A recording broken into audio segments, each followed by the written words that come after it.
we are going to do some edibles. I'm going to say it again. Oh my gosh, that looks like you're in Big Brother. I'm going to get my gold chain. I'm not wearing this though. I think it's a toothbrush. Just my life, waiting for my husband all the time. Sunnies, because, you know, fucking... Is this like a beach party potty? Do I chew these? Yeah.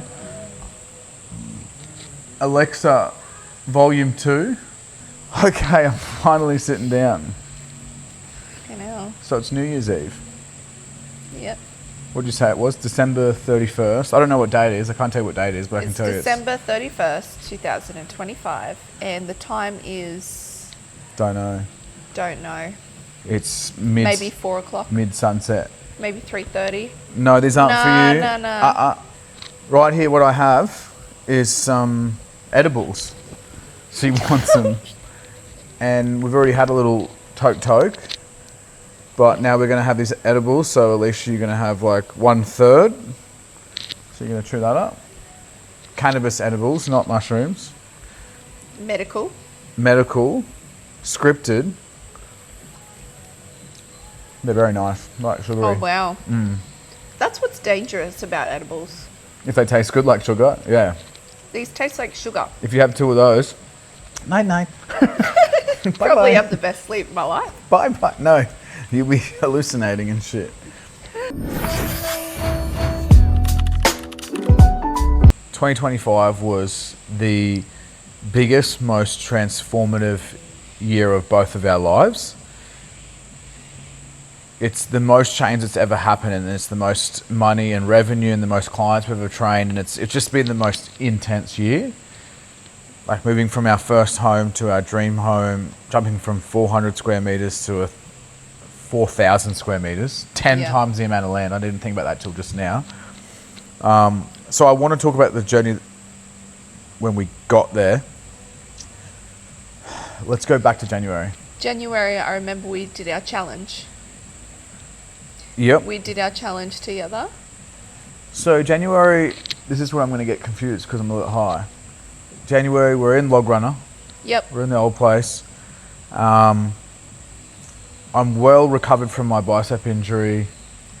Oh, It's like 3 years ago. What I'm saying is I would like... hope so. That was 3 years ago.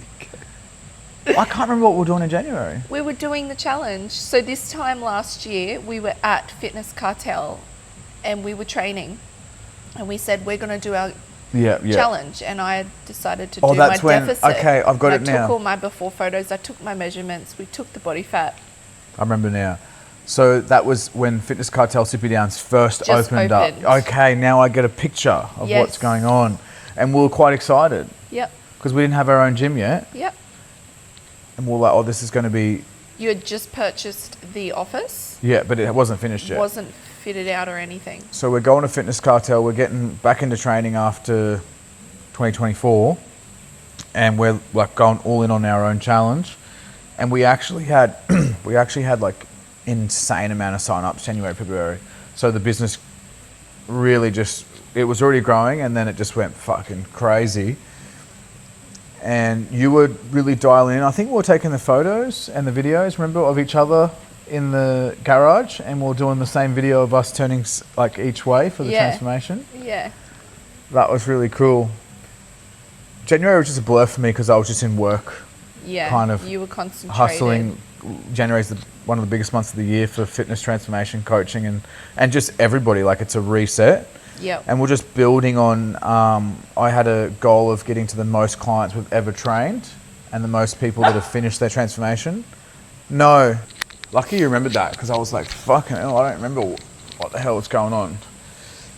And then I can't remember my birthday in January. I turned, 33?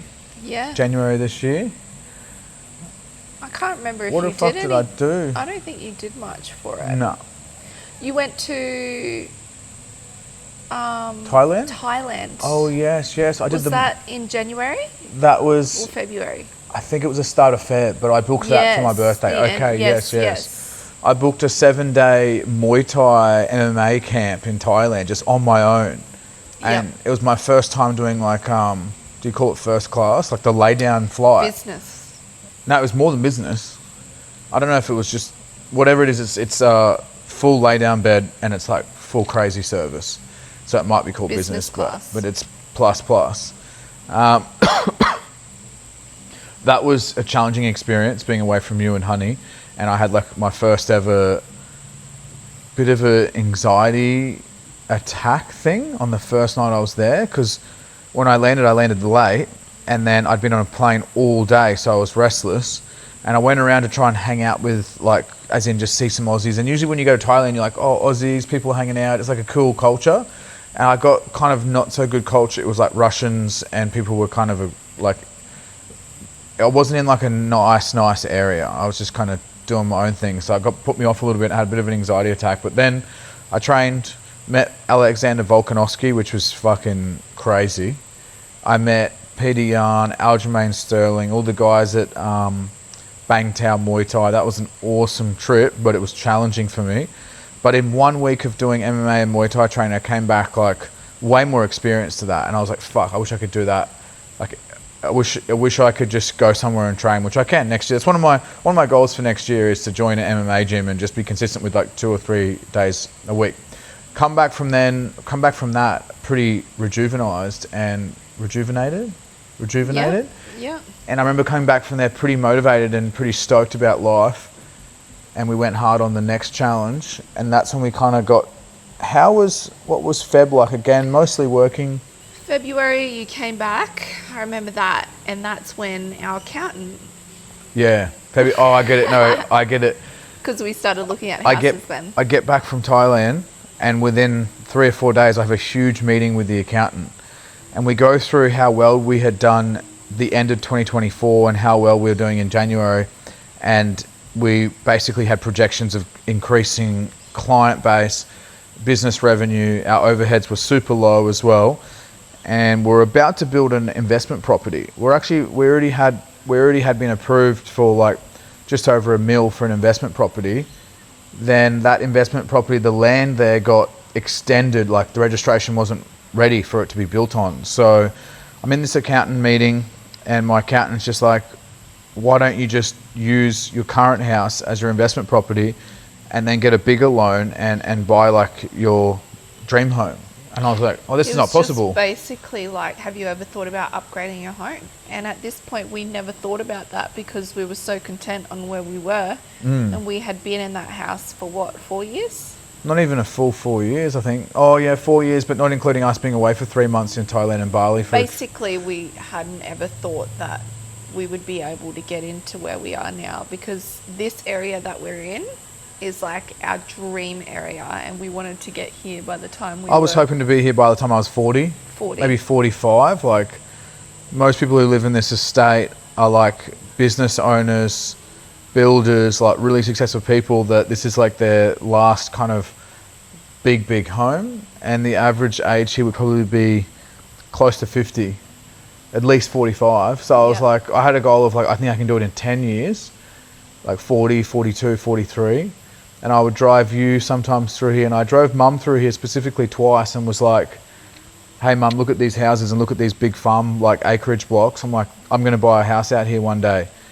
And I was kind of, that's a goal, but I was also dreaming a little bit. But I've always been like that. That's manifestation. Yeah. Which works. And then within 2 years, like, we're looking at getting assets sorted out and loans. And this, I think one of the best stories, we've gone over it a little bit on another potty, but one of my favorite stories is kind of on my way home from the accountant, from him just saying, I think it's possible. No, he goes, I know it's possible for you to get a house in this range, which is a pretty high range of money, like value. And I was a bit naughty. On the way home, I was on realestate.com on my phone while I was on the highway. And I'm like looking at what's possible in that price range, and I'm like, holy shit. Yeah. And then I looked straight away in this estate, and I scrolled through and I was like, oh, there's some sick houses there. But that was just, I hadn't even talked to you and I hadn't even really processed it. I was just like, fuck it. Like, I trust our accountant. Our accountant is way more reserved than most big revenue company accountants. Like, he is very safe. Yeah. he knows what my personality is like, where I was like, fuck it, fucking ball out, get the fucking Porsche, 2 Porsches, whatever. But he's always like, no, do this first, get all your revenue, get your assets sorted. So, which is good. I want you to explain how weird it was how we found this house, because it wasn't for sale. No, so at this point, we were like, oh, we'll go look at some open homes. And I think we looked at 4 open homes. Yeah, four or five. All in one day. There was like 2 that were like, they were nice, but they weren't suitable for honey and shit. Yeah, like, it's funny. Oh, every house we looked at, we were like, oh, it's got to have the right backyard for the dog. For the dog, yeah. Because she gets walked twice a day. Yeah. She gets a BALL, I can't say the word. She gets a BALL thrown. No, BALL. That's it, yeah. Thrown. The edibles are kicking in. Thrown in the afternoon. So we were like, we need somewhere that's good for that isn't too slopey. And also, like... And usable. I'm pretty switched on. I'm very lucky. Sorry, I'm not just switched on. I'm very lucky that my 2 best mates are 2 brothers that own a company called Pumped On Property. And they have helped us so much with just getting my mom. I used to be afraid of debt growing up in a poor single mum family where my mum was stressed about money and stressed about debt. I used to think that mortgages on homes was like bad and scary, and that like big loans was like bad and all these things. And then those boys be my best mates. Like just seeing them have millions of dollars in loans, and then over a few years all their houses blew up in value, and like them buying beautiful homes and renovating and doing the things that other people are scared to do because they understand the market. And they always said, like, the flatter the block, the bigger the house. You know, obviously these things are obvious, but they're not obvious when you're about to do it, because you can be emotional about the purchase. So we're looking at places, and a lot of them have sloped backyards. They all have around acre blocks, but an acre isn't an acre if it's unusable land on this crazy slope like this. You might get a bit of west or ocean views, or like, you know, there's positives and negatives. Like if you're slightly up on the hill more and you have a slope at the back, you get sometimes a nice west view or whatever. But we'll get a nice block for honey, and then get a nice block that we like, and then we couldn't really.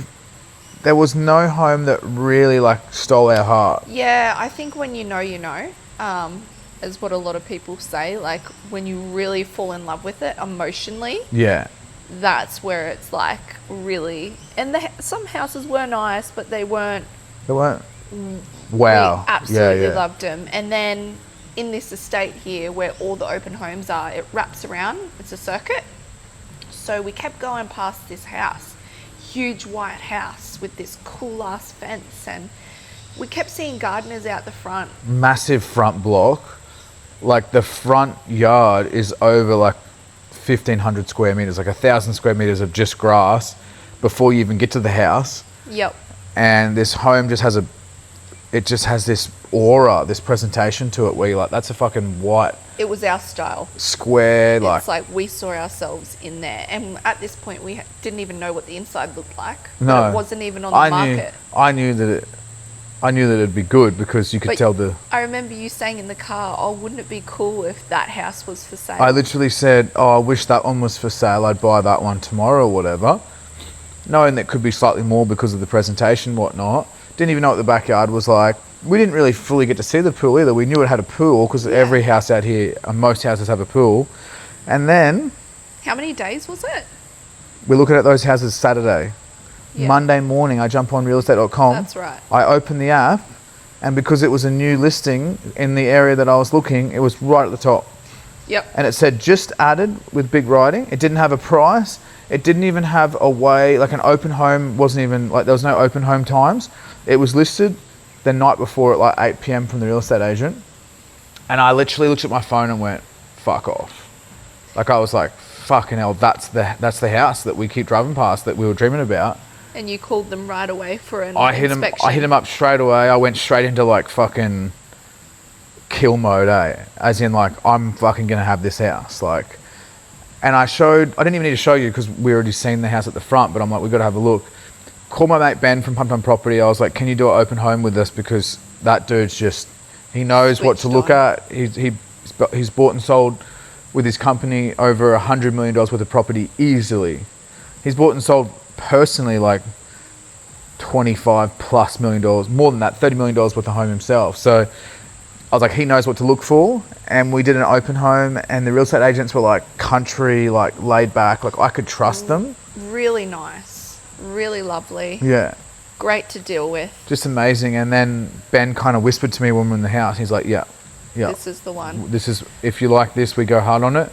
And he's like, you need to offer up big money. You need to be really close to their expectations. Otherwise you'll ruin the relationship early on. And I was like, shit, that's why like he's with me, because I'm a bit of a hard negotiator. Like, you know, drop by in the shed was pretty hectic because I was like, this is crazy prices. But there's a market and there's a price range, and you just got to be in it. And if you're dreaming, then you're not going to have the time. So we put a good offer in, and then they said to us, we're going to wait for we're going to do 2 or 3 open homes. And we're like, oh fuck, we've lost it. Like someone's going to offer at that huge point, money. We had chatted to each other, and we said, we're happy where we are. If this falls through, we're happy to stay where we were.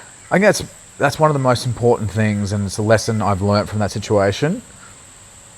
You can't be desperate. You got to want something, but you can't think if you're not happy where you live right now, moving to a bigger, nicer home is not going to just make your relationship or yourself just happier. It's not going to give you a better routine. It's not going to make you go to the gym more. Like wherever you are right now, you can have all the best routines. Obviously, if you're living with fucking idiots and you're in a bedroom, that's not what I mean. What I'm saying is, if you've got a house with your wife or your partner or your husband or whatever, and you know you can afford food and you've got fresh, like clean water, then like you can build habits there. Yep.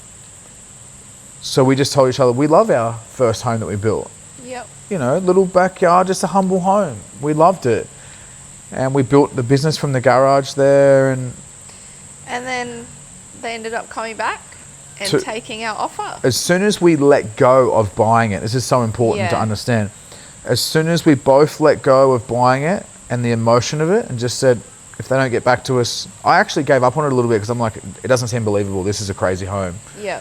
And I'm like, I love my home. You love our home, like our old home. So we just chilled on it. I remember I kept going to Fitness Cartel because I was doing important calls, and that's when I was doing the fit out for the shed. That's right. So I'm doing the fit out for the warehouse, the office, and the gym. Yep. And I'm like ordering equipment, and I'm looking at contracts and plans and shit, and it was just like, and then and that month we were also building the biggest month ever in the business. It was just all of it. Like when it rains, it fucking pours. Yep. And then we had the staff working out of the garage as well. We had our own staff in the garage. We had our garage at home. We had aircon and it was fitted out and it was nice, but still like 2 staff working like 3 to 4 days a week for a fair bit of time. There was no work and home were just like blurred. Yeah. It was just work all the time, like basically from 5 a.m. to like 4 or 5 p.m. I was just like fucking got to service all of our clients, got to make sure everyone's happy. I didn't want any DM or any email. Like I was crazy about making sure the customer service was insane, which puts a little bit of pressure on me because people can wait a few hours, but I wanted everything to be like the best trainer on the planet. But yeah, they get back to us. We get to negotiate on the price. They said that we're close on price. We move up a little bit more.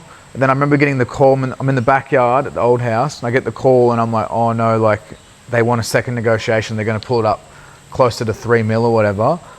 And I'm like, oh no, like I've got a set range. I'm not going to put us in crazy debt just to get this house. Mm-hmm. And I was like, oh no, like, I'm on the phone with him, and he's like, we've got another price negotiation. And I'm like, okay, let me know what it is. And I was like, I was just going to say I'm all good. And they negotiated like an extra 25 grand or 250 grand. Like I'm pretty sure it was only 25 grand or 50 grand.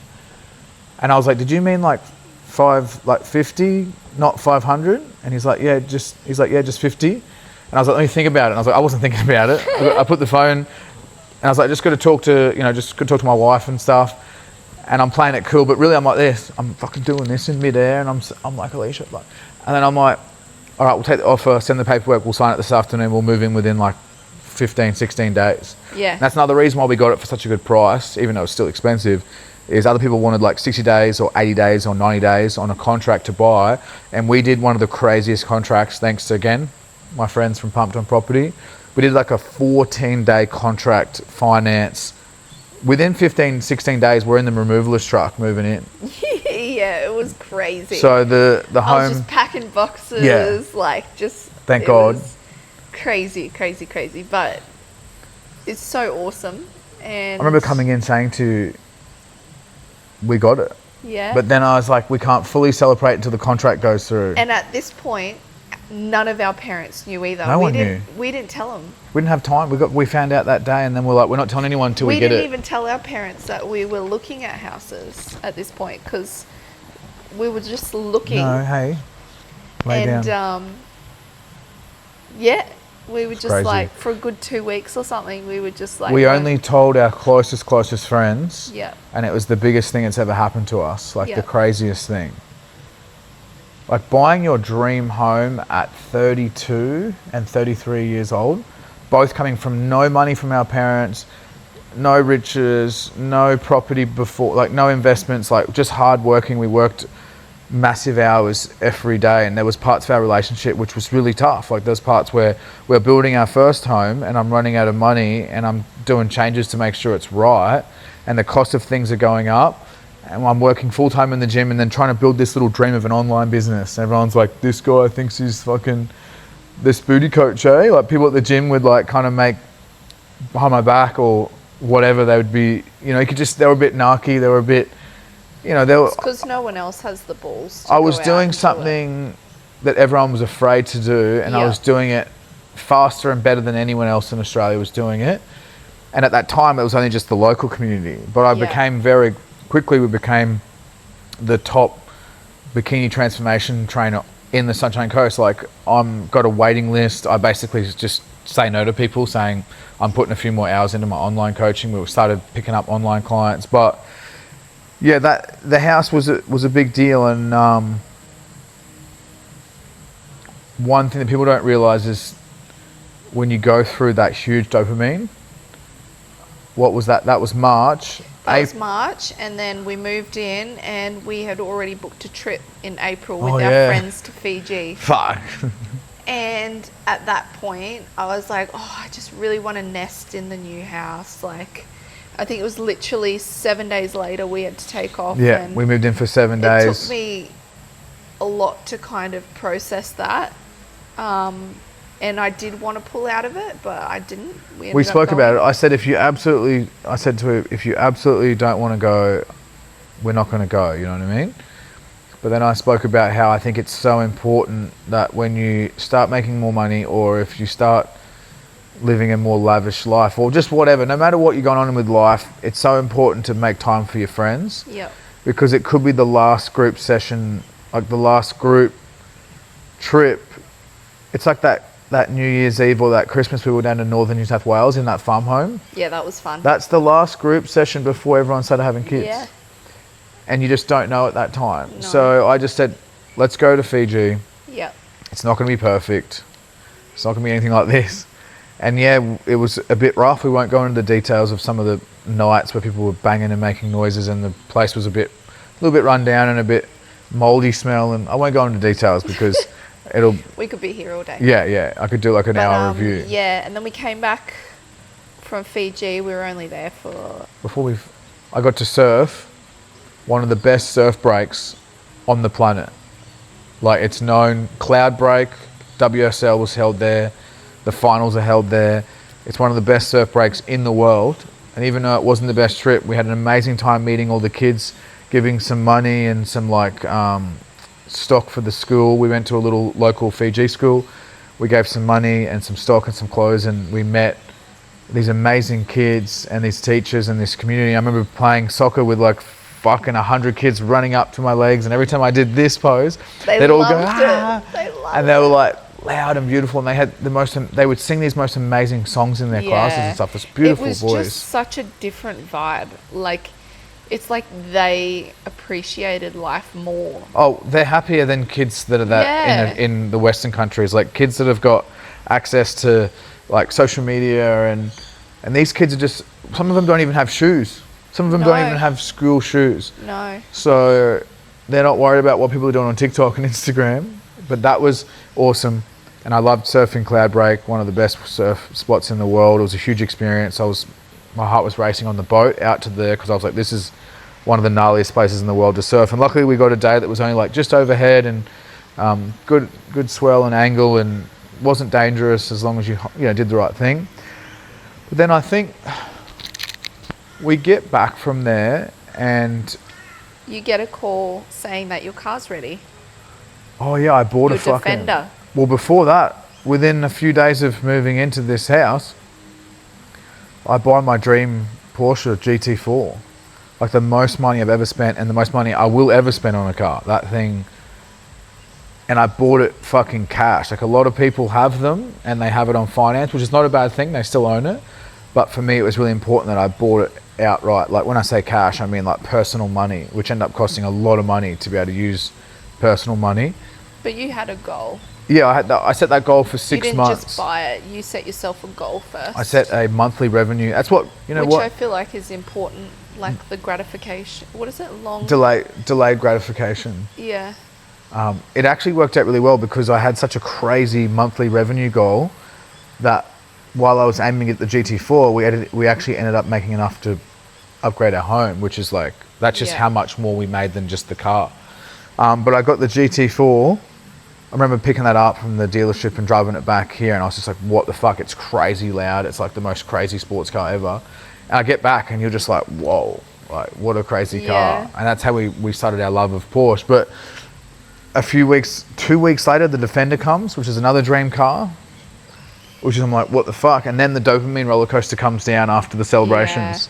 Yeah. And I think it was April, May, I went through like the first proper, what's the opposite of dopamine? Depression.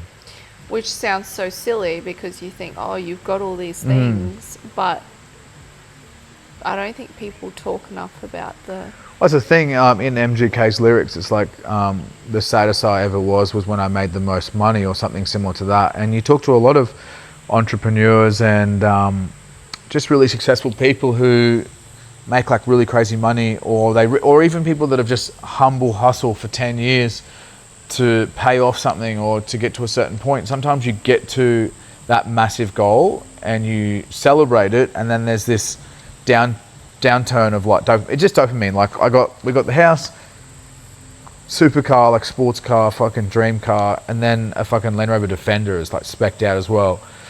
And what goes up must come down. So like it's better to have your routine as just little steps on the way up. But you got to go through it.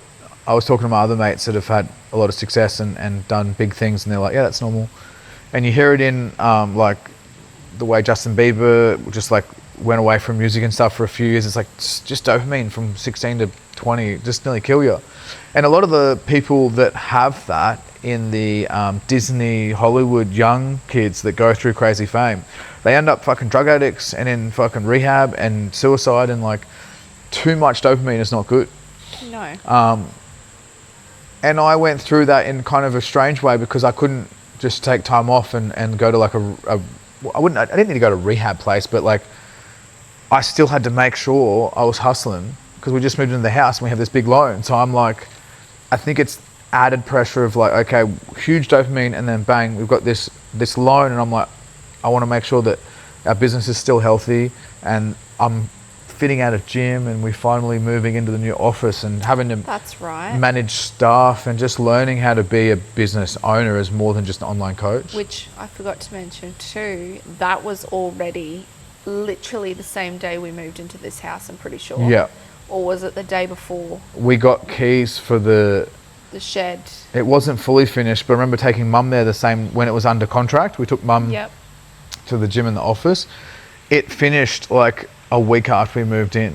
Yep. So that's 4 things. There's 2 new cars, house. Which we had to go source desks, like chairs, everything to get the staff in there as well. We're like, we've got this crazy home and we're there till dark building little desks ourselves and chairs and shit. And it's like, I like that shit. That shit's humbling. Like, I enjoy kind of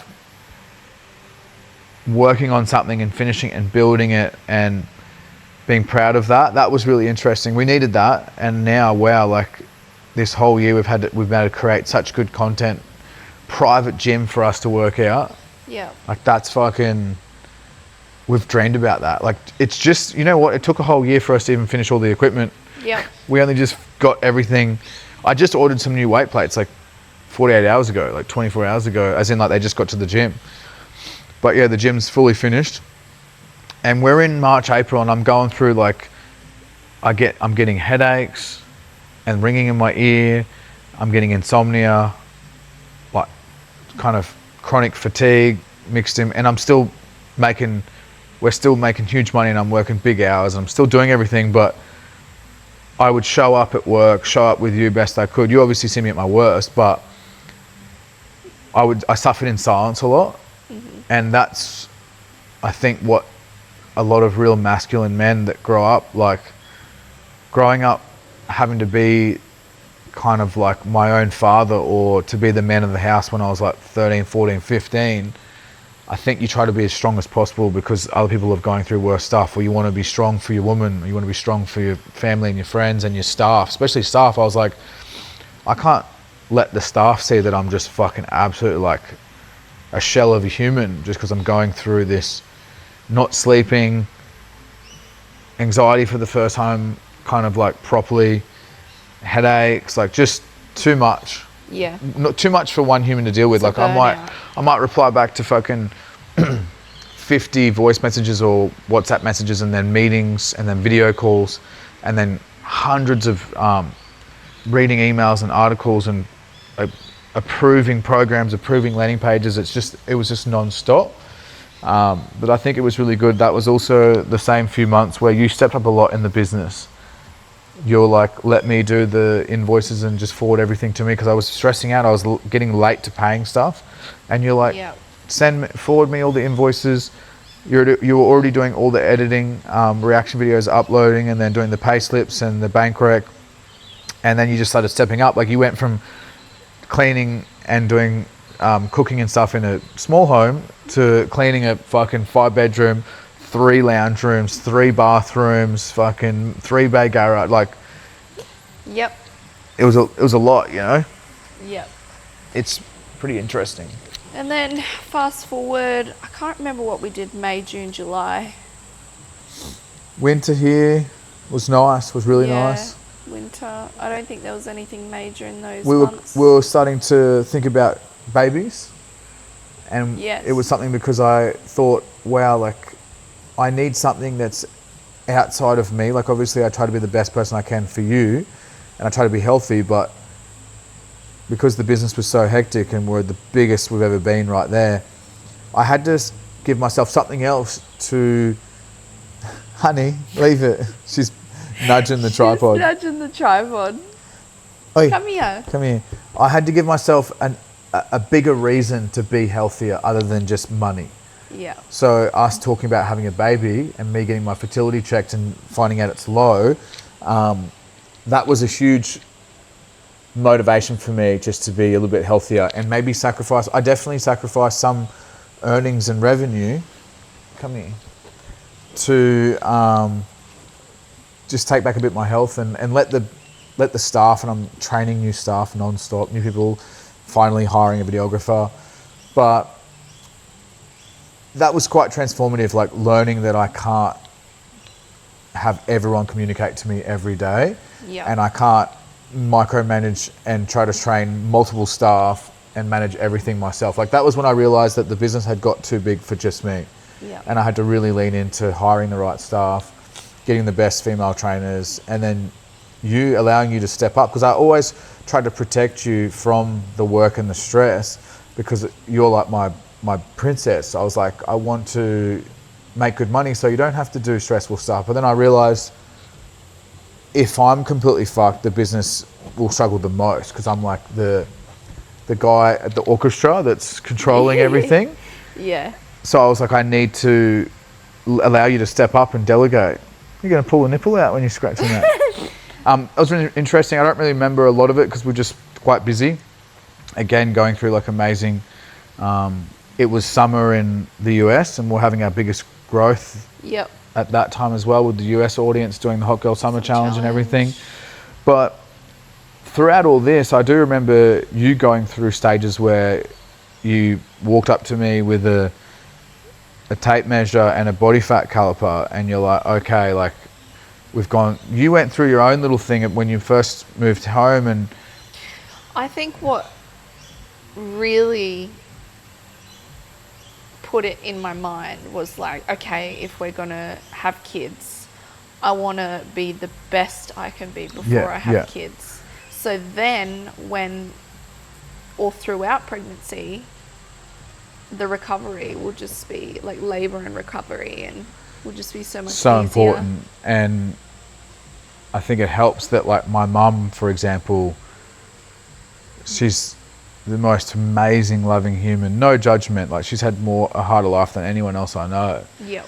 And there's no judgment with her, but she's so smart being a naturopath and an NLP coach and stuff, and just being a really experienced mum, and then having to... she does therapy with people all the time.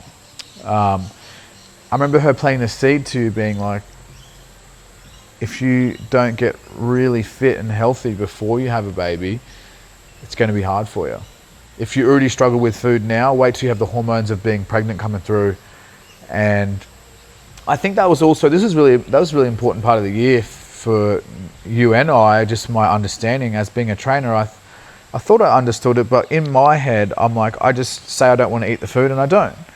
And it's because I've gone through, like, also just my emotional, what do we call it? Regulation. No, what do we call it? Your way of dealing with emotion is sometimes through food.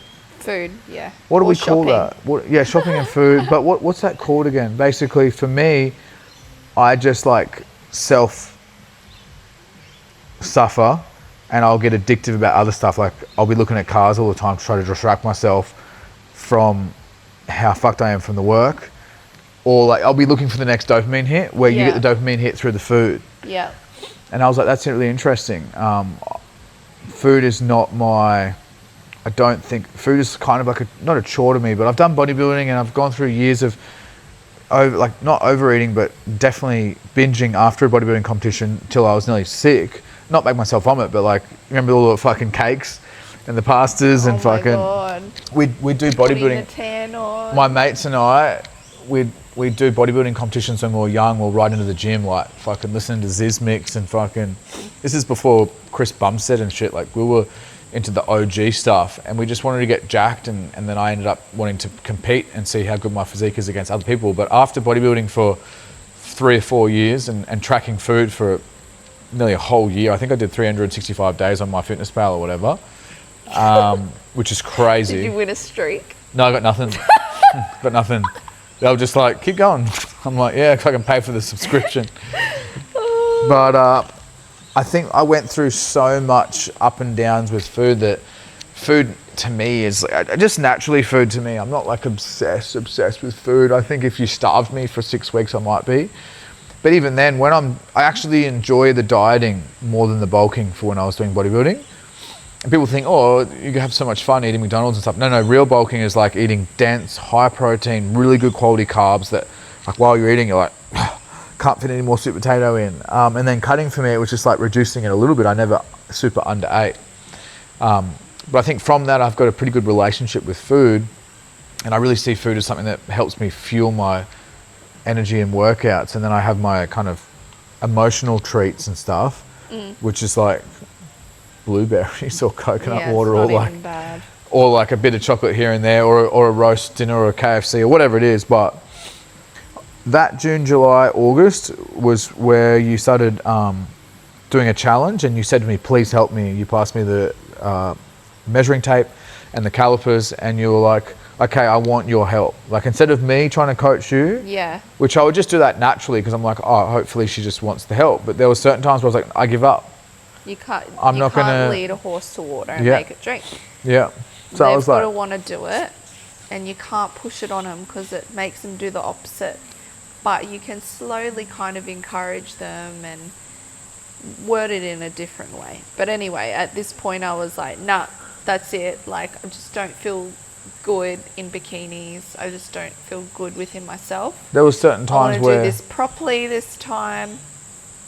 And I don't know what it was. I just felt right. I just felt ready. You've done it a few times over the last few years, but this one was kind of like, I want you to hold me accountable, and you have permission to hold me accountable, so I could move out of just loving, caring husband, and which loving, caring husbands still want their partners to do well, but I could move into coach brain because I'm in coach brain a lot. And as you know, with over 1,000 of our clients active and like 300 to 400 people doing 8-week challenges or coaching with me month to month, new people, these women, they like really love my advice and that works. Like I know the science, like that's my thing. I'm not good at anything other than fitness, education, coaching, and like personal training. Like that's the only thing I've been good at, and I became excellent at it. And it sounds silly saying it, but I've been doing it for 15 years. Yeah. So when I moved into the coach brain, I was like, okay, game on.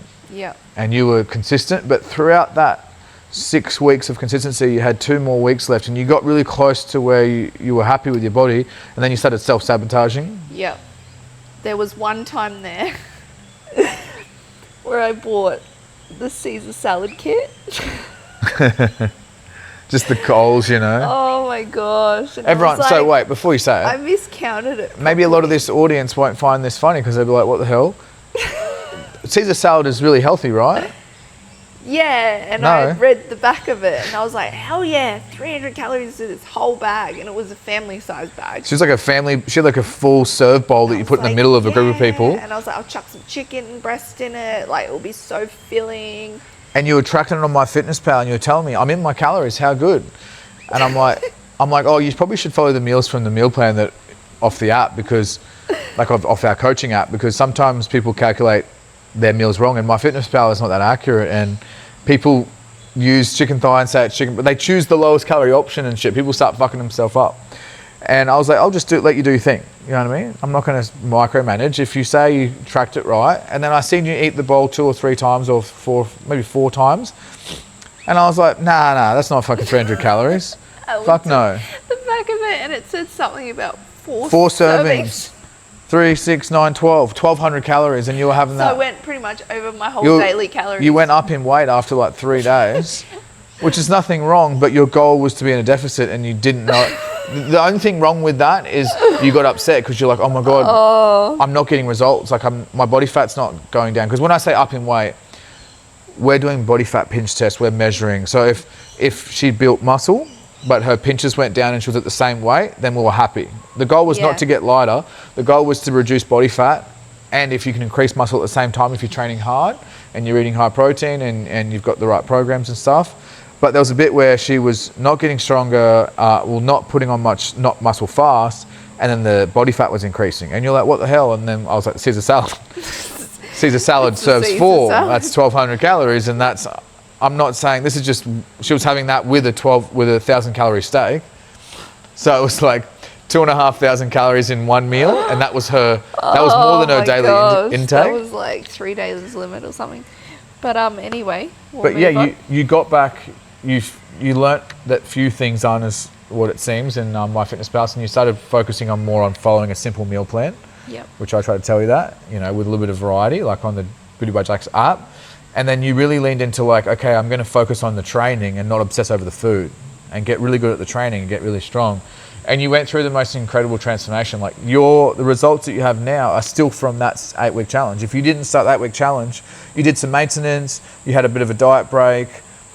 You haven't really... A long diet break. Yeah, but even then, you've learnt through that 8-week challenge and what you went through, just learning how to track and understand what's in food, now you're actually closer to maintenance. Yes. So you get to maintain this amazing body, and then starting in 3 days, the first Monday of January, we're starting another challenge, all of our members and clients, the LJBBJ 8-week challenge, and you're going to do that, and I'm going to do it, because it's funny, like I'm not just saying I'm doing the challenge, everyone, like people might think that. I've been eating fucking cake and chocolate and 3 kilos of pork roast with fucking honey seasoning all over it. I'll make some more pork. No, I can't have any more pork. I'm done with the pork. I was eating pork for 4 days. Every time you went to someone's Christmas lunch or the next dinner, it was like everyone had pork glaze. Your mum had the best pork glaze roast. If you cut a bit of glaze off for me right now while it's hot, I'd eat that. But I'm not having no fucking just slabs of pork with sauce. Oh my God. But yeah, from that 8-week challenge, you still have the results showing now.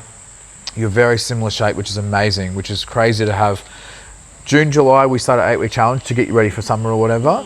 And then you basically still, like, we took photos on the new camera yesterday and you look 10 out of 10 fucking hot bikini fit model. Yeah.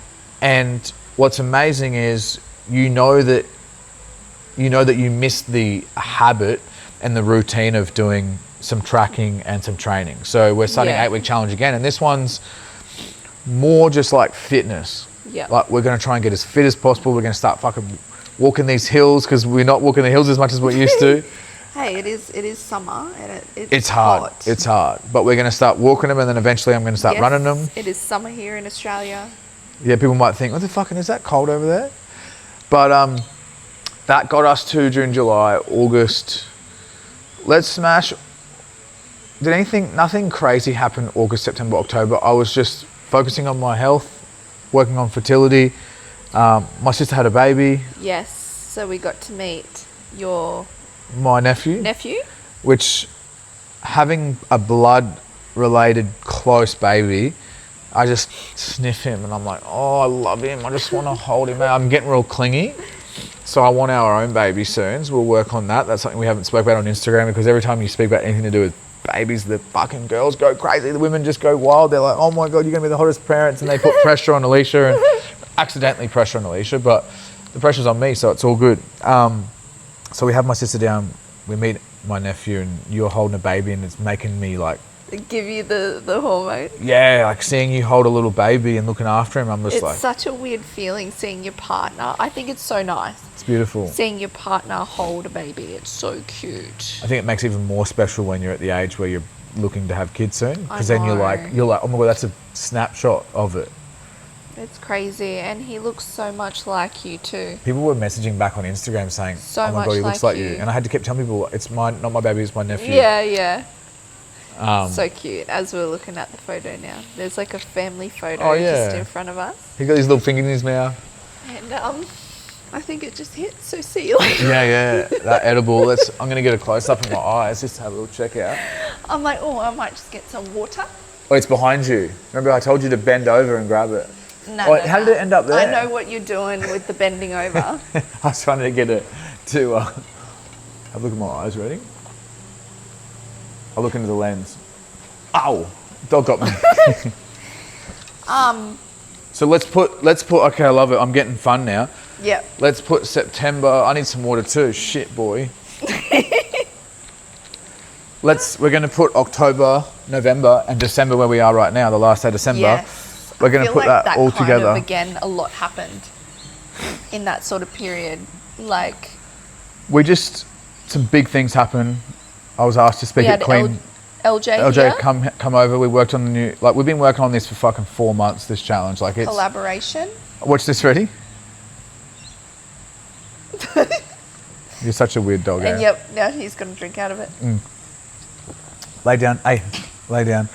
So that was crazy. We had Lily Jane, LJ. I randomly went. I started doing more things because I realized that I was just working and I wasn't seeing anyone and I wasn't traveling and I wasn't doing anything. So I went into the fitness expo. I met some fucking awesome crew. We ended up having LJ over here for a week, and you became really good friends with her, which is so cool. Yep. Then we had the Booty by Jack's pool party. Yeah. That was fun. We got a guy making cocktails. We bought the Briggs speaker. We made balloons. It was really fun. It was a good day. It was awesome. And that brings us to just fucking crazy. Like Christmas, we had my whole family here. We went and seen your family for the day. Clean Health that's one of the most pivotal parts of this year for me because it wasn't attached to finance. But to be asked to speak at Clean Health means that you're one of the best trainers in the world. And not just one of the best trainers, you're one of the best trainers that also has some of the best marketing, that has the biggest social media. So that was, for me, I've always back and forth had some, what's that thing called? Imposter syndrome, because I come from, poor family. I come from real mud crab syndrome where people, a small country town where I was born and grew up. It's you're not meant to do too good, because then other people were like, fuck you. If you ever do too good around people, some of the wrong people that you shouldn't be friends with, they will try to bring you down, like the mud crab syndrome, as you try to get out of the mud crab fucking box thing. It's like the tall poppy syndrome. But the clean health thing, I was like, holy shit, I'm about to meet some of the best, most famous people in the world. And Dane, who owns Clean Health, he's like, he put me on that level. When he was doing his YouTube video recently, when he said some of the biggest names in the fitness industry, he said my name first in the YouTube video. And I was like, wow, that was at the front of his head, like it's front of his brain. Yeah. And we go down to Clean Health and I talk you into coming. Actually, you wanted to come, but I was like, come for a few days. We're going to be meeting some crazy people. And we're hanging out with fucking, like, one person that really surprised me was Adam Sullivan, because I think you have this expectation that he's going to be a little bit cold and like kind of like, you know, he's just had a lot of success and he's got a baby like a few weeks away. He's got his whole crew. He flew a private jet down there. He had his whole crew with him. And I thought that he might be a little bit reserved and a little bit standoffish with me, because I'm a big name in the industry, and like we're kind of competition in a way. Yeah. But the cool thing is we met and instantly, I didn't even have any plans in my head. Instantly, I just waved at him while he was checking in with his whole crew, and I walked straight up to him and said, hey man, good to meet you. We'd spoke online and we became like good friends, and we went to Nobu together, and then I met James Smith. We got the Australian strength coach, like all these fucking, the best of the best of the best in the fitness industry. And like James Smith, I've been watching his YouTube and his Facebook lives back when I was like a poor personal trainer and shit, just being like, oh, this guy's the most successful online coach. He makes the most money. And then we're all in a limo together on the way to Nobu, and I'm with all these fucking legends. Pregnancy specialist Sheridan Sky. She's impressive, incredible. Like she's one of the top prenatal, postnatal, and pregnancy for female training specialists on the planet. And she was super nice as well. Getting to speak in front of an audience, and we started working on the documentary a few months before this, leading into this. So I'll be using some of the content from there for the documentary. And a part of the documentary is filming like us going through trying to have a baby and the journey with that, us having a multi-million-dollar business, us just people trying to grow in life physically and mentally. But December, now we literally were just like, fuck it, this is New Year's Eve. What is it, 5 o'clock? 5 o'clock New Year's Eve or something? I don't know, 5 o'clock New Year's Eve. I don't know. I'm high as. And instead of going like to a nightclub or a party or a house party or even having people over, we'll like, let's get high, have some edibles and hang out around the house, and then we'll like, fuck it, let's film a potty. There's got to be at least 100 people in the world that watch this and go, fuck, like, it's awesome to know some of the behind the scenes, because 100%. On the outside it's hot photos of you, new houses, Porsches, client transformations, and then viral videos of us training. But like in between that, and that's what Dane and even Adam Sullivan, he said to me, he goes, I can't compete with the views that you get sometimes because you have the viral content. But he's like, the reason why I make so much more money is because I show more of my personal life and talk about the ups and downs and take people through a journey. And I was like, oh, that's interesting. I tried to keep our personal life. That's why we stopped the podcast for a bit, because I was just like, I don't have enough capacity and energy to be filming reaction videos, meetings, YouTube videos, and a podcast all within a few days. Like, it's too much. And then I was just kind of like, fuck, I just want to focus on the clients and the content that people love to see. But it's interesting because when we posted, I wrote a post on YouTube recently and said the podcast is coming back. And there was actually, because you'd actually write posts on YouTube. I don't know if you've seen this. No, I didn't you don't see it on notice. YouTube TV, you see it on laptop. Oh. And or phone YouTube. Anyway, and I said it, and there was heaps of replies saying, we can't wait for your podcast to come back. And I'm like, there's people fucking waiting for our updates, and I've just been flat out I didn't want to be a shell of a human on the podcast, just cracked, trying to fucking keep up, Yeah, you got to be in the right headspace for it. Are you feeling it, edible? Oh, hell yeah. You are? Yeah. I love I'm like, it. I want to lay down now. So, before we wrap this bitch up, because I've loved this. Well, we went and picked my car up. Oh, you didn't get to that bit? The start of December. Okay, well. Yeah. I forgot about that. So, obviously. I didn't forget about it. Obviously, but I've been thinking about a Macan for like 6 months on and off, maybe. Ever since maybe not 6 months, maybe 4 months. No, longer than that. Ever since I got my Porsche, which I didn't explain this in the video. I ended up selling my GT4. One, because it's a fucking race car. So driving on the road around Australia it's bumpy, it's fucking loud. Like when I say bumpy and loud, people are like, oh yeah, I've been in a sports car. No, you haven't, brother. The most hectic sports car where the engine's right behind you, and even Ellesha was like, I'd take her for short drives, but it just scared her, and it was super loud and super bumpy, and she was like, this is too much. It's just So too much. she loved the Porsche emblem, and she loved how like the refinement and like this, everything about a Porsche, it's the most quality. There's a reason why Porsches are the most collectible, most expensive for what they are cars. Like Porsches are way overpriced for what they are. Like you can buy other sports cars cheaper, but I sold the GT4 to give my mum money for a new home, which is a huge thing for me and for her, and I didn't need it anymore, and I've still got my Defender. But after we sold the GT4, we were working hard, and I was like, I think it's time for you to get a new car. I've had 10 new cars in 5 years. I think it's like, obviously I've still got to remember the video of me giving you the Mazda. I know. And that's why with this one, I was like, I'll only, even though I was like, yeah, I really want it, but then I would feel guilty. But I was like, but if I reword it in my head as like, oh, but this is your car as well. No, that made me feel so much You more. let me drive it. Yeah, whenever you want. Daddy drives it, I'll tell you that. She doesn't. We got her a Porsche Macan GTS with the 2.9 litre twin turbo engine. There's women watching this right now going, I don't know what the fuck you're talking about. I was just thinking that. I'm like, what? No, ask your husbands, okay? Mean? Ask your husbands and boyfriends. Talk about the emotions that you went through driving down, going to that place where they had Lamborghinis and Ferraris and G-Wagons and Porsches everywhere, and you get to see a dream car for the first time. Surreal. Yeah. Unreal.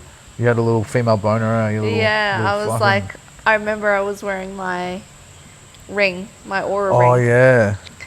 And you could see exactly when we were like on our way there, and when we had gotten there, you could see my heart rate, and it was when you actually like fully seen the car, your Aura ring, thought you were doing cardio. Yeah, it was like high for so long. Dopamine. Yeah, even like driving home the 2 hours, it was pretty.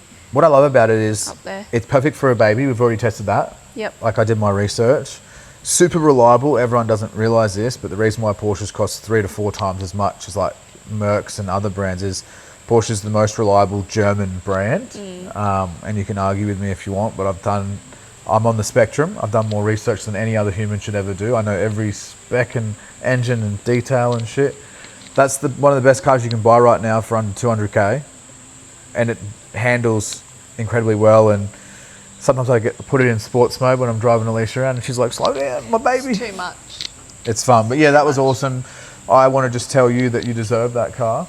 Aww. And you should never feel guilty or whatever, and it takes a few weeks to get used to driving a expensive Porsche or a sports car. Like you have this like I said earlier, that feeling of you don't deserve it, that imposter syndrome or whatever, and you're like, oh my god, people are going to look at me when you get out of a Porsche, and it's like, guess what, you just got to own it. But also people don't look as much as you think. Like they do in the GT4, because it's like, and it's fucking really low and stuff, but the Macans, I feel like they're actually beautifully understated.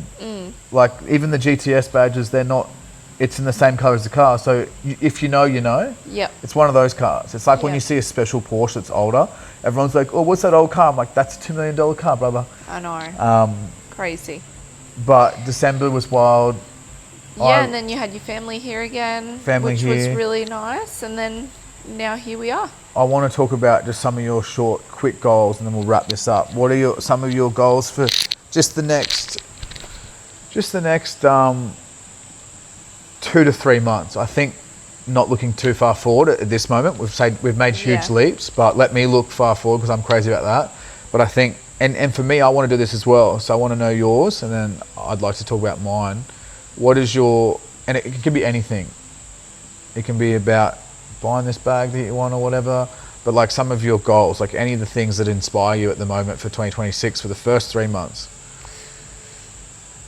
Getting in even better shape, healthy. Getting doing fit. Another challenge, which we're going to do soon. Are you going to be consistent for the full 8 weeks? But no, what do you mean probably? You got to start with confidence. You're such a chilled person. Like, you got to be a killer. Oh, shit. You're too humble. You got to be savage. You got to know that there's going to be a small percentage of people when we post and go viral. Like, for example, the car post on Instagram got 3.5 million views. That's just 3.5, and there was swipe videos of on our way up there, and the swipe videos of us revealing the car to you as like a thing with the fucking bow on it and shit, and you getting the wine, the flowers, and then the photo of the plates, Mrs. BBJ. And what I'm getting to here is, when you are successful through hard work and people can see it, you get so much love. But in that love, you'll always get less than 10%, really. It's like 2 to 5% of just losers that are so jealous of you. Like, there's so many men that commented fucking disgusting shit on that post. When I say so many, we had 1,000 amazing people in a community. Even new people started following us, and they were just like, I love this, fuck yeah. Like, they were the good people. But some guys were so upset that you got a Porsche before they could even afford a fucking sports car. So they were like, oh, what's number plate stand for? Big black blowjob? And I'm like, that's not even the right letters, motherfucker. Yeah. Or blowjob, or big blowjob, Best or whatever. Blowjob. Or best blowjob. I was like, great, She does give the best. When they said that, I was like, he know, with those lips, fucking that big smile. Oh my gosh. Oh, that's too much for the viewers. I'm not joking. You deserve that fucking car so much, and the last 2 weeks you've really got comfortable with it. Yep. And when it starts in the morning, when I'm in the house, I can hear it, and it goes whoa, whoa, whoa, whoa, whoa, when it starts, and I'm like, that's one of the best sounding engines I've ever made. And that cold start, I'm always like this: you get it, girl, fuck, get it. I love it. I just started at the Chemist Warehouse when I was picking something up, one of the first times I drove it. And there was like families and stuff in a busy car park, and I turned it on, and it was just not even cold start. I just got back to it, and it's like whoa, whoa, whoa, whoa, whoa, and I'm like, oh fuck, this thing's fucking for real. I love it. Holy dooly, that's weird standing up. Can I get a top up? I don't know if I can. All right, so Ellesha's edibles hit, and mine's hit pretty hectic. So this is so hectic. So your goals were. We've got to wrap it up. Yeah, your goals were fitness. Let's just go over this. We'll probably finish. Your goals were to get fit. Yep. Do this 8-week challenge. And enjoy life. Hopefully have a baby. Have a baby. We're getting a reno at the back of the house. Yep. Just getting a mad deck put in and a new roof, like a new outdoor area. It's going to be sick. We're getting a hot tub, cold plunge. Yep. I'm doing a full garage fit out. Oh, come here, baby. I'm doing a full garage fit out. I'm building a custom studio in the 3-car garage so I can film here and do more reaction videos and launch the YouTube. We're really going to go hard on the YouTube in 2026. Like, my videographer and I, we're obsessed with it now. We're like, we're going to figure it out. It's going to be sick. So fucking stay tuned. And then, I want to get fit and work on my fertility, of course. And my goal is to jump into some mixed martial arts, Muay Thai and stuff, once or twice a week, some jiu-jitsu, do a few yoga classes. Like, I'm going to be a bit selfish. Yep. I'm going to do some stuff that I want to do, and then get strong as fuck. Train lots at our gym, film the best fucking content. We already film the best content, but better content. Yeah. Just keep filming the things that we love and saying fuck off to people who... What I mean by this is, I'm not going to change who I am, and you're not going to change who you are, just to try to get more views or make a different video. Like, we're making the content we want to make. Yep. And I'm super excited, and Honey needs to go for a walk. Shit. So the edibles have kicked in, so now we have to play with Honey at the front. Thank you for watching. Yep. 2026, plenty more to come. You know what? If you're watching this on YouTube, comment below what your goals are for 2026, because you've just listened to us talk about ours and what inspires us and everything. And I will literally read every comment and reply to every comment, because I am interested about what people's goals are and stuff, because it helps me know what the general population want. So like, you tell me the goals and I'll make a challenge for it, next challenge. But for now, we have like a fit, shredded boss girl challenge at the moment with LJ, and it starts in a few days.